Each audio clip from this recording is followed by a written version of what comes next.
Hello दोस्तों, स्वागत है आप सभी का आपके अपने चैनल D2 वाला स्टडी में। आज फ्रेंड्स हम लोग पढ़ने वाले दोस्तों क्लास 11 एनसीईआरटी केमिस्ट्री का फ्रेंड्स चैप्टर नंबर 1 का बहुत ही इंपॉर्टेंट टॉपिक मोल कॉन्सेप्ट। जी हाँ फ्रेंड्स, मोल कॉन्सेप्ट इसको हम बहुत आसान तरीके से सिंपल में इसको क्लियर करने वाले हैं। और एवोगाड्रो संख्या के बारे में क्या होता है फ्रेंड्स, ये आपको इतना बेसिक कंसेप्ट है फ्रेंड्स कि आपको हमेशा क्लास 11 के आगे के चैप्टर में, आपका क्लास 12 के चैप्टर में हमेशा इसका यूज होते रहता है।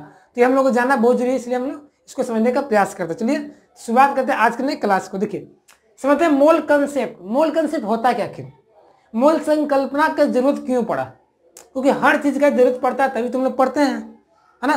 तो फिर देखिए मैं आपसे कुछ बोलूंगा दोस्तों कि एक दर्जन में कितने केला होते हैं? 12 बोलिएगा, है ना। स्कोर 20 से जुड़ा जाता है। से मैं बोलूंगा सेंचुरी मैंने 100 होता है ना। तो हर चीज को हम लोग मापते हैं किसी न किसी चीज में, है ना, गिनते हैं, है ना। इसमें दर्जन दर्जन क्या गिनता है कि एक दर्जन में 12 चीज होता है। मतलब एक दर्जन केला तो 12 केला, एक दर्जन में मान लीजिए सेब तो 12 सेब। तो ये गिनने काम होता है। उसी प्रकार से दोस्तों परमाणु हो, अणु हो, कण हो, इलेक्ट्रॉन हो, प्रोटॉन हो, न्यूट्रॉन, उसे कैसे गिनेंगे? क्योंकि बहुत होता है। किसी छोटा सा मात्रा ले लीजिएगा पदार्थ का, उसमें बहुत सारा होता है कणों की संख्या, बहुत सारा होता है इलेक्ट्रॉनों की संख्या। तो उसको कैसे गिनिएगा? तो उसी को फिर गिनने के लिए मोल कॉन्सेप्ट का जरूरत पड़ा। उसी को गिनने के लिए मोल वर्ड आया, है ना। बस में हम लोग तो भाई बाहर तो गिन लेते हैं कि 12 केला है, 14 केला है, ये 10 केला है, ये तो गिन लेते हैं। लेकिन पदार्थ या परमाणु के अंदर की बात आ जाए, उसके अंदर गिनना रहे कणों की संख्या को, तो पॉसिबल है नहीं। तो वहां पे गिनने के लिए हम लोग क्या करते हैं? मोल कॉन्सेप्ट का यूज करते हैं, ठीक है। तो मोल कॉन्सेप्ट हम लोग पढ़ते हैं मोल के बारे में। क्या पढ़ते हैं? मोल के बारे में। इसको अंग्रेजी में क्या बोलते हैं? MOLE। ये फ्रेंड्स जो शब्द लैटिन वर्ड से लिया गया है, इसे इसका वैज्ञानिक नाम था, उनका फ्रेंड्स नाम था ओस्टावाल्ड। ओस्टावाल्ड साहब फ्रेंड्स लैटिन वर्ड कहां से लिए थे? इसे भी याद करिए, ऑब्जेक्टिव आते रहता है, ठीक है। लैटिन शब्द कहां से लिए थे? मोल्स। मोल्स जिसका अर्थ होता है, जिसका अर्थ होता है फ्रेंड्स आपका ढेर होता है, ठीक है। इसका फ्रेंड्स ढेर होता है, जिसका अर्थ होता है ढेर। मोल जो शब्द फ्रेंड्स लिया गया था आपका लैटिन वर्ड से, उसका मतलब होता है ढेर होता है ना। तो ये फ्रेंड्स आपका मोल का मतलब हो गया। अब जनरली मोल होता क्या आखिर? तो मोल का जो डिफिनेशन होता है फ्रेंड्स वो होता है कार्बन 12 के जो समस्थानिक के 12 ग्राम में उपस्थित परमाणुओं की संख्या मोल कहलाता है। मतलब जितना कार्बन 12 समस्थानिक के 12 ग्राम में परमाणु की संख्या रहेगा उतना एक मोल होगा। डिफिनेशन जो होता है, क्या डिफिनेशन होता है? जो एक मोल होता है फ्रेंड्स, ये मैं बोल सकता हूं कि एक मोल, इसे देखिए डिफिनेशन याद रखिए, आपको काम देगा, ठीक है। ये आपको समझने का काम करेगा आपका आगे चल के। एक मोल पदार्थ की वह मात्रा है जो कार्बन 12 समस्थानिक ठीक 12 ग्राम में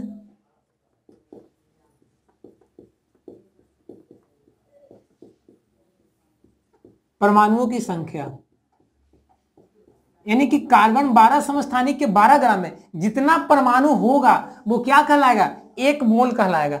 बात समझ में? एक मोल कहलाएगा।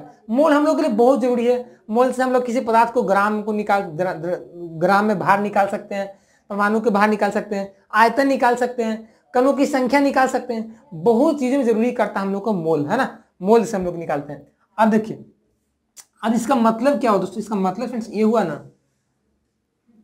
और दोस्तों एक मोल जो पदार्थ की मात्रा हुआ कार्बन 12 में समस्थानिक के, वो फ्रेंड्स होता है 6.022 के बराबर हो जाता है, ठीक है। यहां से मैं क्या निकालूंगा दोस्तों? यहीं से फ्रेंड्स आपका एवोगाड्रो संख्या होता है। जो एक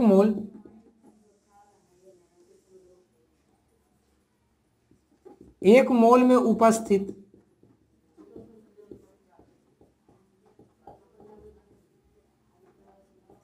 जो परमाणुओं की संख्या होता है फ्रेंड्स, वो फ्रेंड्स कहलाता है एवोगाड्रो संख्या। जो कि फ्रेंड्स देखिए मैं लेता हूं एवोगाड्रो।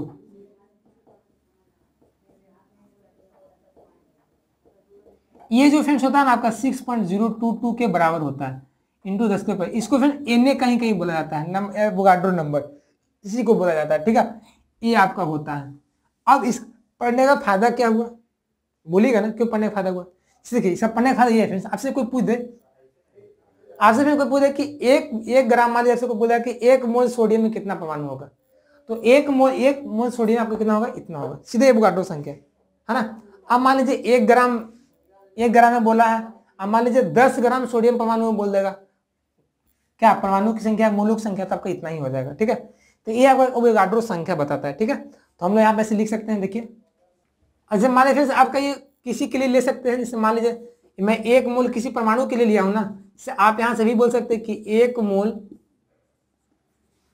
सोडियम में कितना परमाणु होगा, 1 मोल सोडियम में परमाणुओं की संख्या, तो डायरेक्टली हम लोग बोल देंगे एवोगाड्रो संख्या के बराबर हो जाएगा, जैसे 6.022 इंटू 10⁻⁴।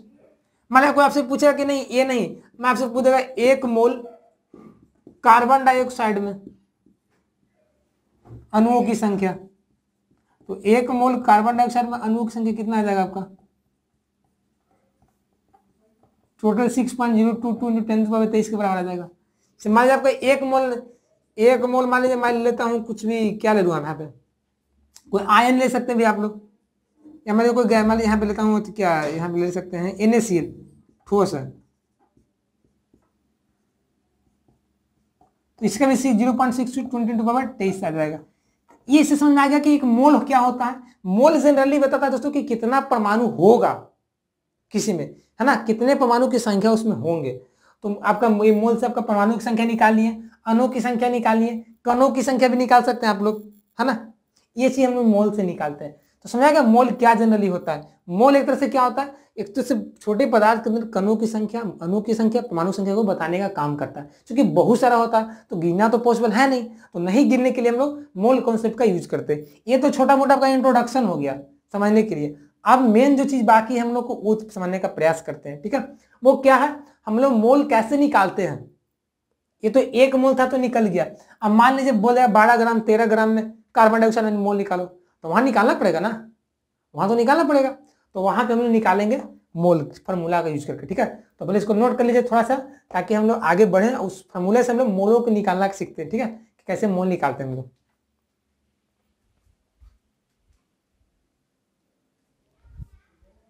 अब फिर हम लोग देखिए एवोगाड्रो संख्या समझिए क्या, एवोगाड्रो का नंबर क्या होता है जनरली, है ना।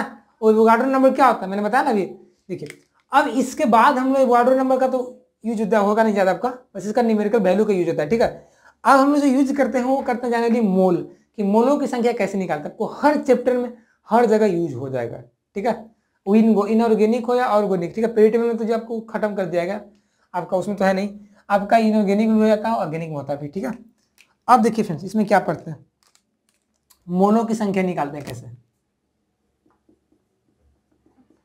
तो मोलों की संख्या फिर मैंने बताया था कि हम लोग मोलों की संख्या थोड़ी ना किसी एक परमाणु के लिए निकालेंगे, हम लोग सारे चीज के निकाल सकते हैं। हम लोग परमाणु के लिए भी निकाल सकते हैं, अणु के लिए निकाल सकते हैं, आयन के लिए भी निकाल सकते हैं, है ना। तो हर चीज के लिए भी निकालते हैं हम लोग।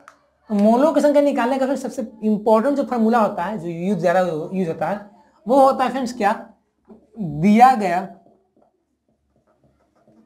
गया परमाणु भार। परमाणु भार का मतलब समझिए मैं किसके निकाल रहा हूं, बटा उसका मोलर भार। मतलब आपको क्वेश्चन में कितना भार दिया हुआ है और उस यौगिक का या उस तत्व का या उस अणु का कितना भार है, मोलर भार, उसको डिवाइड करिएगा, रेशियो निकालिएगा, तो आपका मोलों की संख्या निकल जाएगा।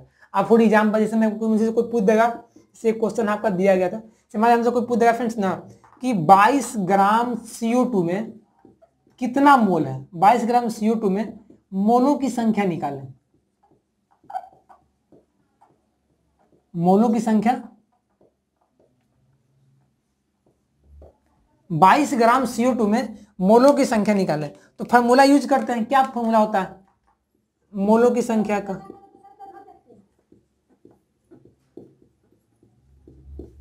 क्या होता है, दिया गया परमाणु भार, तो कितना दिया है 22 दिया है, बटा में मोलर भार मतलब कार्बन डाइऑक्साइड का मोलर भार। तो कार्बन डाइऑक्साइड याद है किसी को?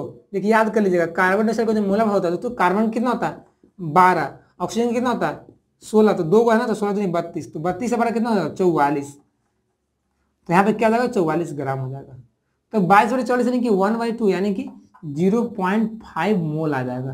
यानी कि इसमें मोलों की संख्या कोई पूछेगा 22 ग्राम कार्बन डाइऑक्साइड में तो 0.5 मोल होगा। ठीक है, किसी को दिक्कत नहीं ना? ये फिर हमारा मोलों की संख्या से निकल गया। ठीक है, ये तो ऐसे मान आओ यहाँ पर और लेते हैं हम लोग। देखिए आपसे ये ना दे दे के मान लीजिए मैं ले लेता हूं क्या, ऐसे लेता हूं। देखिए 54 ग्राम जल में मोलों की संख्या निकालें। 54 ग्राम जल में मोलों की संख्या निकालें तो कैसे निकलेगा? पहले क्या करेंगे, मोलों की संख्या निकालने के लिए आपका कितना भार दिया है 54 दिया ना, तो 54 रख दीजिए। फॉर्मूला का कोड दिया गया परमाणु भार, तो 54 ग्राम दिया था, 54 ग्राम बट्टा में मोलर भार, तो वाटर है ना, तो फिर जल का मोलर भार कितना होता है? यदि मोलर भार निकालने नहीं आता तो हमारे इसका पहले का लेक्चर देखिए, उसमें बताया हूँ मोलर भार, आणविक भार, परमाणु भार, तुल्यांकी भार सब बताया गया कैसे निकलता है। तो जल का यानी कि H2O का तो क्या जाएगा 2 गुना हाइड्रोजन प्लस ऑक्सीजन, तो 2 हाइड्रोजन का 1 होता है, ऑक्सीजन का 16 होता है, तो 16 2 18 ग्राम, तो 54/18 मतलब 6 मोल, यानी कि 54 ग्राम वाटर में 6 मोल होगा। 6 मोल क्या होगा? जल के मोल।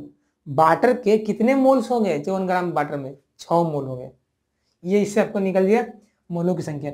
यहीं तक नहीं है, देखिए ये तो मैंने ग्राम दिया तब निकल गया, मान लिया वो ग्राम नहीं देगा, आपको कणों की संख्या दे देगा, इतना में कितना मोल होगा, तो वहां पे फिर से एक और फॉर्मूला नया बनता है। क्या मोल का? देखिए मोल बराबर क्या फॉर्मूला बनता है वहां पे फ्रेंड्स? वहां फ्रेंड्स यदि मान लिया आपको फ्रेंड्स कणों की संख्या दे दिया है या अणुओं की संख्या दे देते तो उसमें फ्रेंड्स आप एवोगाड्रो नंबर से डिवाइड कर देते हैं, एवोगाड्रो नंबर से,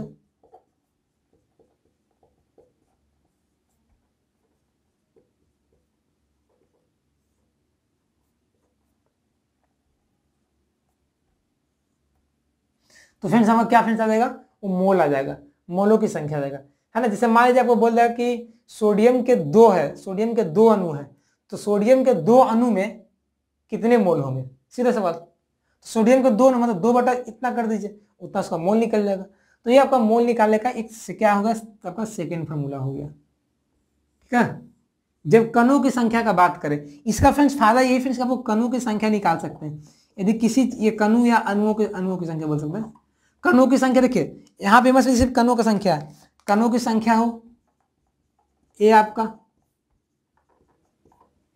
परमाणुओं की संख्या हो या फ्रेंड्स अणुओं की संख्या हो, तीनों संख्या को आप निकाल सकते हैं। कैसे? गुना कर दीजिए मोल में एवोगाड्रो से, तो मोल गुना एवोगाड्रो यानी कि Na का वैल्यू कितना होता है 6.022 × 10⁻23। यानी आपसे कोई पूछ देगा, बोल देगा, क्या बोलेगा? ऐसे बोलेगा कि सोडियम के 5 मोल में कितने परमाणु होंगे या कितने सोडियम परमाणुओं की संख्या होंगे, तो आपको गुना करना पड़ेगा 5 गुना 6.022 से, है ना। ये आपका मोल से गुना करिएगा जब एवोगाड्रो नंबर में, तो आपको संख्या बताएगा किसका? परमाणुओं की, अणुओं की, कणों की संख्या। ठीक है, तो इसको नोट, ये फॉर्मूला बहुत इंपॉर्टेंट आपका काम करेगा। ठीक है, यदि आप कहीं निकालना रहे कणों की संख्या, परमाणुओं की संख्या या अणुओं की संख्या, तो उसमें क्या करिए मोल में एवोगाड्रो नंबर से मल्टीप्लाई कर दीजिए, तो फाइनली ये हमारा हो गया। एक और मोल का फॉर्मूला होता है, पता है आपको? वो शायद नहीं पता हुआ आप लोगों का, थर्ड इसका 3 फॉर्मूला होता है। एक क्या होता है फॉर्मूला? वो जनरली फ्रेंड्स आपका गैस के लिए होता है, क्योंकि गैस का यदि आप मोल निकालना रहेगा तो उसकी गैस का तो द्रव्यमान भार तो निकलेगा नहीं वहां पे, है ना, दिक्कत हो जाएगा। क्योंकि हमने जनरली यदि केमिस्ट्री रहा तो गैस के लिए हम जनरली आयतन का यूज करते हैं, तो वहां फिर आपका मोल निकालने के लिए पता क्या होगा? गैस के लिए दोस्तों निकालना रहे मोलों की संख्या, तो उसका फॉर्मूला फ्रेंड्स क्या होता है आपका? एसटीपी पर आयतन, किसका आयतन? गैस का। अब बट्टा में फ्रेंड्स क्या हो जाएगा? 22.4 लीटर। गैस के यदि मोलों की संख्या निकालना हो जाए आपको, तो वहां पे क्या करिएगा फ्रेंड्स? आपका कुछ नहीं करना है, STP पर गैस का आयतन कितना दिया है और उसमें 22/4 लीटर से डिवाइड कर दीजिए। STP या NTP है ना, standard temperature pressure, normal temperature and pressure पे उस गैस का वॉल्यूम दिया हुआ है, उसमें डिवाइड कर दीजिएगा 22.4 लीटर से, तो आपका नंबर ऑफ मोल्स दे देगा गैस का। ठीक है, तो फाइनली आप लोगों ने शायद जान ही गया होगा कि मोल निकलता कैसे है। इतना आप जान जाते हैं तो आपको आगे चल के कहीं भी मोल निकालने में दिक्कत नहीं होगा। ठीक है, जहां तक मैं पढ़ाऊंगा उस वक्त आपको कोई दिक्कत नहीं होगा। ठीक है, तो ये हमारा मोल का कंसेप्ट क्लियर हो गया है। अब इसके बाद जो हमारा वीडियो आएगा वो लेक्चर नंबर 7 आएगा, वो मोलरता के बारे में आएगा, मोललता के बारे में आएगा। मोलरिटी एंड मोलिलिटी कैसे निकलता है, क्या होता है, उस चीज को हम लोग कंसेप्ट को जानेंगे आगे की वीडियो में। ठीक है, तो पहले आप इसको नोट कर लीजिए, फिर बात करते हैं। तो इसको नोट करने का कोई दिक्कत नहीं हुआ दोस्तों। तो बस आज तक बस इतना ही। आज का वीडियो कैसा लगा, अच्छा लगा ना, कुछ सीखे, हेल्पफुल था, तो प्लीज यार वीडियो को फटाफट से लाइक कर देंगे। और दोस्तों चैनल पर पहली बार आए होंगे तो हमारे चैनल को सब्सक्राइब कर देंगे। तो हमारे चैनल पर आपको फुल्ली क्लास 11 NCERT का सोल्यूशन मिलता है free of cost Hindi medium में, तो चैनल को सब्सक्राइब कर रखें। ठीक है, और फ्रेंड्स इसके पहले का लेक्चर देखना है, नहीं देखें, छोड़ दिए, तो जाइए हमारे चैनल के प्लेलिस्ट में क्लास 11 का बनाया हुआ है, वहां से सारे वीडियोस को आसानी से देख सकते हैं। मिलते हैं नए वीडियो में, तब तक के लिए बन रहेगा। जय हिंद, जय Bharat, take care, bye, best of luck.